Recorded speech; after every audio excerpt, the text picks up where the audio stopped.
इस वीडियो में हम लोग रिव्यू करने वाले हैं स्मॉल केस के इन्वेस्टमेंट के बारे में। जी हाँ, देखिए पर्सनली मैं पिछले ऑलमोस्ट 2 सालों से स्मॉल केस के अंदर इन्वेस्टमेंट करता हूँ। तो कैसे आपको इन्वेस्टमेंट करनी होती है, प्लस इन्वेस्टमेंट पे कितना आपको रिटर्न्स वगैरह देखने को मिलता है, free versus paid small case के बीच में डिफरेंस क्या होता है, क्या क्या हिडन चार्जेस आपको बेयर करने पड़ते हैं, टैक्सेस वगैरह या फिर चार्जेस वगैरह कितने लगते हैं, प्रो क्या है, कॉन्स क्या है इन्वेस्टिंग करने के स्मॉल केस के अंदर। तो ये सारी जानकारी देने वाला हूँ इस वीडियो के अंदर, तो प्लीज पूरा वीडियो जरूर देखिएगा। स्टार्ट करने से पहले बताना चाहूंगा I am not the SEBI registered person, तो ये वीडियो सिर्फ और सिर्फ एजुकेशनल पर्पस के लिए, कोई भी स्मॉल केस को यहाँ पे मैं रिकमेंड नहीं करने वाला। सबसे पहले देखो, अगर मैं स्मॉल केस की बात करूँ तो एक सिंपल लाइन में बताऊं तो ये सिंपली जो है एक बास्केट ऑफ द स्टॉक्स होता है जो कि मैनेज करते हैं सेबी रजिस्टर्ड एक्सपर्ट। जैसे म्यूचुअल फंड के अंदर एक फंड मैनेजर होता है, सेम यहाँ पे कहानी होती है। बस यहाँ पे फर्क इतना सा होता है, वहां पे आप यूनिट्स बाय करते और यहाँ पे आपको हर एक इंडिविजुअल स्टॉक्स को बाय करना होता है, और जो एक्सपर्ट होता है वो आपको टिप देता है कि कौन से स्टॉक को बाय करना है, कितने टाइम तक के लिए होल्ड करना है और कब बेचना है, और उसके अगेंस्ट में वो एक सब्सक्रिप्शन फीस यहाँ पे चार्ज करता है। तो चलो सीधा यहाँ पे मैं आपको स्मॉल केस की वेबसाइट के ऊपर ले चलता हूँ। ऐप भी यहाँ पे मोस्टली सेम तरीके से काम करेगी। तो सबसे पहले यहाँ पे क्या करना होता है, जैसे आपका एक अकाउंट क्रिएट हो जाता है, यहाँ पे आपको अपना एक ब्रोकर जो है कनेक्ट कराना होता है। जी हाँ, तो यहाँ पे मोस्टली सारे ब्रोकर्स जो है यहाँ पे सपोर्टेड है और आप मल्टीपल ब्रोकर्स को ऐड करा सकते हैं। तो यहाँ पे अगर मैं बात करूँ ब्रोकर्स में कौन कौन से ब्रोकर यहाँ पे सपोर्ट करते हैं, तो उसके अंदर आप देख सकते हैं ग्रो हो गया, ज़ीरोधा हो गया, धन, एंजल वन, एक्सिस डायरेक्ट हो गया, HDFC security, Kotak security, up stocks, इसके अलावा 5 पैसा, अलाइस व्यू, फिजडम, फंड बाजार, ICICI डायरेक्ट हो गया, IFL सिक्योरिटी, मोतीलाल ओसवाल। तो मोस्टली ये सारे ब्रोकर को आप यहाँ पे अपने इसी प्लेटफॉर्म के ऊपर कनेक्ट करा सकते हो। जैसे एग्जांपल के लिए मान लो मेरे को यहाँ पे अपना धन वाला डीमेट अकाउंट यहाँ पे कनेक्ट कराना है, तो ये मेरे को धन के ऊपर सीधा रीडायरेक्ट कर देगा। यहाँ पे अपना आईडी एंड पासवर्ड डालो, उसके बाद में भाई ये सीधा रीडायरेक्ट वापस जो है स्मॉल केस के ऊपर हो जाएगा, और यहाँ पे आप देख सकते हो मेरा ब्रोकर अकाउंट यहाँ पे सिंपली कनेक्ट हो चुका है। तो आप चाहो तो यहाँ पे अपने मल्टीपल ब्रोकर्स को भी सिंपली तरीके से कनेक्ट वगैरह करा सकते हो। अब बात आती है कि हमें जो स्मॉल केस होते हैं वो यहाँ पे 2 टाइप के देखने को मिलने वाले। जैसे आप यहाँ पे डिस्कवर वाले सेक्शन के अंदर जाओगे तो यहाँ पे फ्री वाले भी दिखेंगे और पेड वाले भी दिखेंगे। तो स्क्रीन के सामने यहाँ पे आप देख सकते हो, यहाँ पे आपको फिल्ट्रेशन भी मिल जाएगा। जैसे अगर आप फ्री वाले देखोगे तो मोस्टली जो स्मॉल केस होंगे, तो जो स्मॉल केस कंपनी है उन्हीं के फंड मैनेजर है, विंडमिल कैपिटल करके एक फर्म है, उसको ये मैनेज करते हैं। तो वही उन्हीं के आपको सारे के सारे स्मॉल केस देखने को मिल जाएंगे।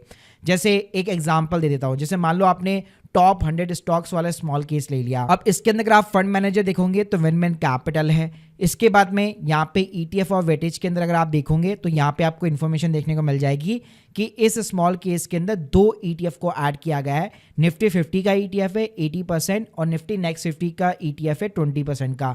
और ये वेटेज जो है फंड मैनेजर ही डिसाइड करता है कि राइट नाउ किसका कितना यहाँ पे रखना है। प्लस ऊपर अगर आप जाकर देखोगे तो यहाँ पे आपको रीबैलेंसिंग फ्रीक्वेंसी मिलती है। रीबैलेंस का मतलब होता है कि फंड मैनेजर इस पर्टिकुलर स्मॉल केस को रिव्यू करेगा क्वार्टरली बेसिस पे, और क्वार्टरली बेस पे आपको अलर्ट बेचेगा कि भाई यहाँ पे किसका कितना परसेंटेज होना चाहिए, आपको होल्ड करना है, बेचना है, क्या करना है। तो ये सारी इन्फॉर्मेशन वो आपको प्रोवाइड करता है। प्लस यहाँ पे आप लास्ट में देख सकते हैं लास्ट रीबैलेंस कब हुआ, नेक्स्ट रीबैलेंस कब होने वाला है, और मिनिमम इन्वेस्टमेंट अमाउंट कितना है। और यहाँ पे आप देख सकते हैं यहाँ पे आपको फ्री का एक्सेस देखने को मिलता है, यानी कोई भी सब्सक्रिप्शन फीस आपको यहाँ पे नहीं करनी है। ऐसे मान लो मैं फी बेस वाले किसी स्मॉल केस को यहाँ पे पिकअप करता हूँ, तो जैसे मान लो मैं गुल्लक गियर 6 को ले लेता हूँ, तो यहाँ पे देख सकते हो यहाँ पे आपको साइड में देखने को मिल जाता है कितना मेरे को पेमेंट करना है इनके सब्सक्रिप्शन का। तो 1900 रुपये मेरे से 3 महीने के चार्ज ले रहे हैं, 2900 रुपये 6 महीने के मेरे से चार्ज लिए जा रहे हैं।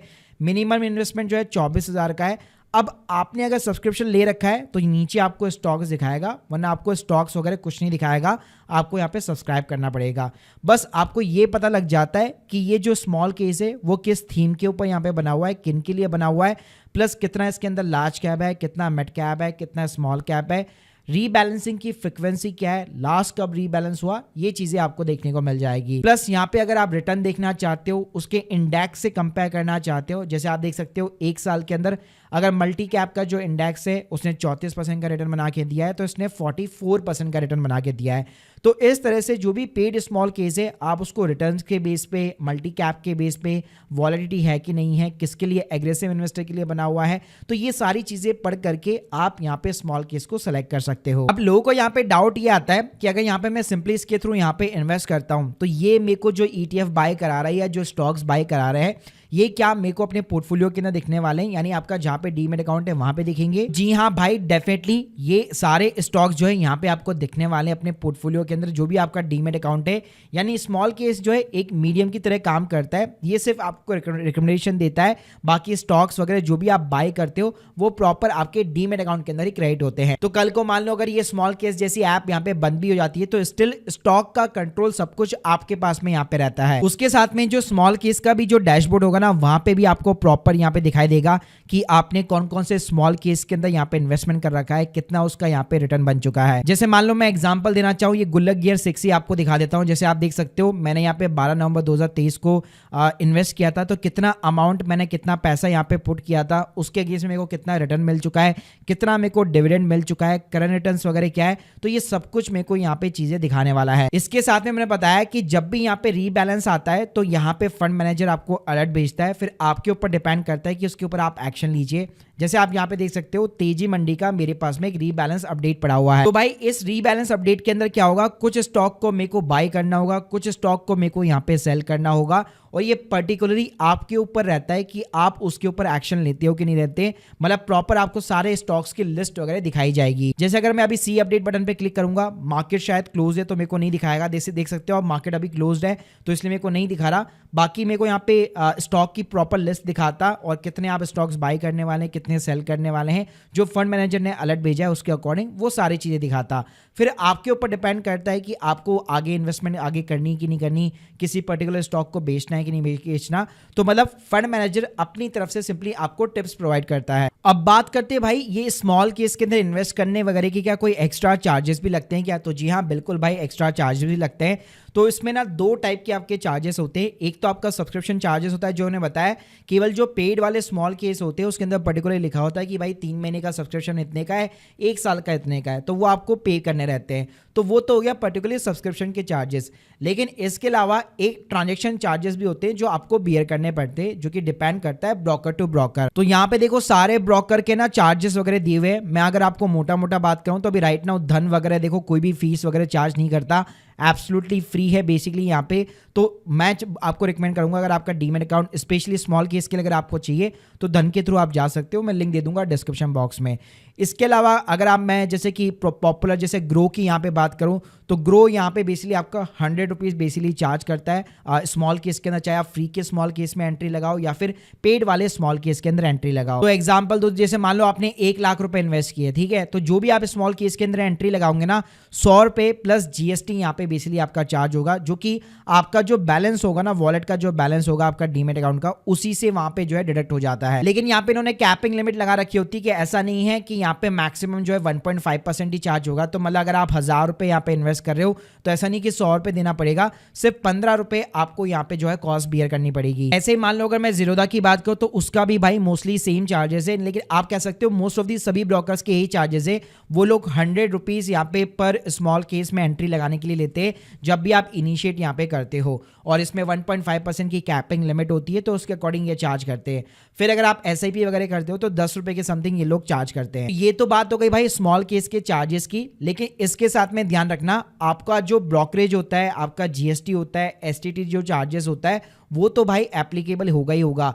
मतलब नॉर्मली जैसे आप अपने स्टॉक ब्रोकर से भी कोई नॉर्मल स्टॉक्स को बाय करते हो या सेल करते हो तो वहां पे कौन से कितने जो भी चार्जेस लगते हैं ना वो एग्जैक्ट चार्जेस यहाँ पे भी लगने वाले हैं। तो मान लो आपने कोई ऐसा ब्रोकर सेलेक्ट कर रखा है जो आपसे इक्विटी डिलीवरी के ऊपर भी ब्रोकरेज यहाँ पे चार्ज वगैरह करता होगा, तो डेफिनेटली बात है आपका जो ये एक्सपेंस रेशियो होगा या आपका जो ट्रांजेक्शन कॉस्ट होगा वो ऑटोमेटिकली यहाँ पे स्मॉल केस के थ्रू भी डेफिनेटली इंक्रीज हो सकता है। अब चलिए बात करते हैं कि भाई फिर प्रो एंड कॉन्स क्या है स्मॉल केस के अंदर इन्वेस्ट करने के। इससे बेटर तो अगर मेरे को इतनी कॉस्ट बियर करनी पड़ी तो क्यों ना मैं म्यूचुअल फंड के अंदर ना इन्वेस्टमेंट ना कर दूं। तो देखो भाई ये प्रोडक्ट उनके लिए है जो म्यूचुअल फंड में तो भाई इन्वेस्टमेंट कर ही रहे, लेकिन उनका मन है कि यार मैं स्टॉक्स के अंदर भी भाई पैसा वगैरह लगाना चाहता हूं और एक्सपेक्ट कर रहा हूं मेरे को थोड़ा सा हाई रिटर्न मिल जाए। तो देखो प्रो की बात करूं, यहाँ पे प्रॉपर सेबी रजिस्टर्ड आपको एक्सपर्ट मिलते हैं। ऐसा नहीं है कि कोई फेक टेलीग्राम चैनल आपको ज्वाइन करवा दिया, वहां पे आपको टिप्स वगैरह दिए जा रहे हैं और उसके बेसिस पे आप यहाँ पे कर रहे हो, या किसी यूट्यूबर का आपने कोर्स वगैरह ज्वाइन कर लिया, आपको आपको पता ही नहीं है कि वो सेबी रजिस्टर है कि नहीं है। ऐसा नहीं होगा। यहाँ पे जितने भी आपके फंड मैनेजर होंगे प्रॉपर सेबी रजिस्टर होते हैं। उनका फुल टाइम भाई काम ही यही होता है, स्टॉक के ऊपर रिसर्च करना, उसके ऊपर पूरा यहाँ पे पीएमएस पोर्टफोलियो मैनेजमेंट सर्विस वगैरह प्रोवाइड करना, उनका फुल टाइम यहाँ पे जॉब रहता है। तो देखो अगर मैं फ्री एक्सेस वाले यहाँ पे स्मॉल केस की बात करूँ तो उनको आप बेसिकली ट्राई कर सकते हो ट्रायल पीरियड के लिए। लेकिन इसमें अगर आप कई सारे स्मॉल केस देखोगे फ्री वाले के अंदर, तो वो अपने जो बेंचमार्क होता है, जो इंडेक्स होता है ना, उसको भी बीट नहीं कर पाएंगे। जैसे आप देख सकते हो ग्रेट इंडियन मिडिल क्लास, मैंने 2 साल पहले इसके अंदर एंट्री लगाई थी, अब तो एग्जिट हो चुका हूँ। 1 साल के अंदर ये अपने जो लार्ज कैप का इंडेक्स होता है ना, उसको भी बीट नहीं कर पाया है। जबकि मोस्टली इसके अंदर सारी कंज्यूमर बेस्ड जो है लार्ज कैप कंपनीज ही, मतलब उसी का पूरा जो है basically basket of the stocks है। तो जैसे हम लोग म्यूचुअल फंड को यहाँ पे पिकअप करने से पहले अपनी खुद की प्रॉपर रिसर्च वगैरह सब कुछ करते हैं, तो वैसे भाई सेम चीज यहाँ पे भी आपको करनी है। आपको अपना दिमाग वगैरह सारी चीजें यहाँ पे लगानी पड़ेगी किसी भी पर्टिकुलर स्मॉल केस के अंदर एंट्री लेने से पहले। बाकी गाइस मैं फीस बेस की बात करता हूँ, यहाँ पे भी जो है डिफरेंट फीस ये लोग चार्ज करते हैं। हर फंड मैनेजर की अलग अलग फीस होती है। जैसे एक फंड मैनेजर है वीकेंड इन्वेस्टिंग करके, इनका प्रॉपर ना यूट्यूब चैनल वगैरह भी है, आलोक जैन करके हैं, तो आप सर्च वगैरह मार सकते हो, काफी ज्यादा सब्सक्राइबर है इनके भी। तो यहाँ पे भी आप देखोगे इनके ना कुछ 4-5 स्मॉल केस है, इसके अंदर आप यहाँ पे रिव्यू कर सकते हो। लेकिन आपकी इनकी अगर आप फीस वगैरह देखोगे तो यहाँ पे एक कॉन्स और बताना चाहूंगा। जैसे आप देखो 1 साल की मेरे को 10,000 रुपए का पेमेंट करना है और मिनिमम इन्वेस्टमेंट केवल 87,000 का है। अब कोई ये सोच रहा है सिर्फ मैं 87,000 रुपीज इन्वेस्ट करूंगा, 10,000 रुपए दूंगा, तो मान लो मेरे को 15% का 20% का भी रिटर्न मिल जाता है, तो स्टिल भाई आपके लिए एफिशिएंट नहीं रहेगा, क्योंकि आपको अपना यहाँ पे एक्सपेंस रेशियो देखना पड़ेगा। जैसे म्यूचुअल फंड के अंदर हम देखते हैं कि भाई एक्सपेंस रेशियो आपका कम होना चाहिए। तो ऐसा नहीं है कि 1 लाख रुपए इन्वेस्ट कर रहा हूँ 15% का रिटर्न, यानी कि ऑलमोस्ट 15,000 रुपए भी अगर मेरे को मिल जाता है तो 10,000 रुपए तो मेरा सब्सक्रिप्शन फीस के अंदर चला गया। तो यहाँ पे आपको ये भी देखना पड़ेगा कि मिनिमम इन्वेस्टमेंट जो अमाउंट लिखा हुआ है वो मिनिमम है, मैक्सिमम नहीं है। तो आपको अपने एक्सपेंस रेशियो के अकॉर्डिंग अपना इन्वेस्टमेंट अमाउंट को भी यहाँ पे इंक्रीज करना पड़ेगा अगर आप अपने एक्सपेंस रेशियो को कम करना चाहते हो तो। क्योंकि सब्सक्रिप्शन फीस के अलावा आपको ट्रांजेक्शन कॉस्ट वगैरह, एसटीटी वगैरह, ये सारी चीजें बियर करनी पड़ती है। इसके अलावा भाई स्मॉल केस के अंदर एक और अच्छी बात ये होती है कि आपको रीबैलेंसिंग देखने को मिल जाती है।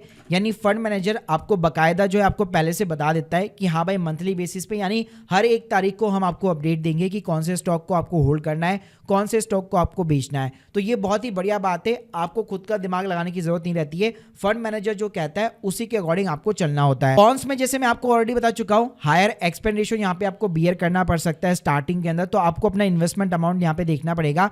इसके अलावा स्मॉल केस के अंदर एक और दिक्कत है जो मेरे को मतलब सबसे ज्यादा तकलीफ ये होती है कि मान लो आज मैं किसी पर्टिकुलर स्मॉल केस में अगर एंट्री लगाना चाहता हूं तो मुझे ये नहीं पता होता कि इस स्मॉल केस के अंदर ये जो स्टॉक्स है उसका एंट्री प्राइस क्या था। ठीक है, मान लो जैसे ये तो मंथली बेसिस पे रीबैलेंस हो रहा है, तो रीबैलेंस का मतलब ये नहीं है कि सारे स्टॉक को ये फंड मैनेजर जो है बेच देगा या खरीद लेगा नए स्टॉक्स को, ऐसा नहीं होता है।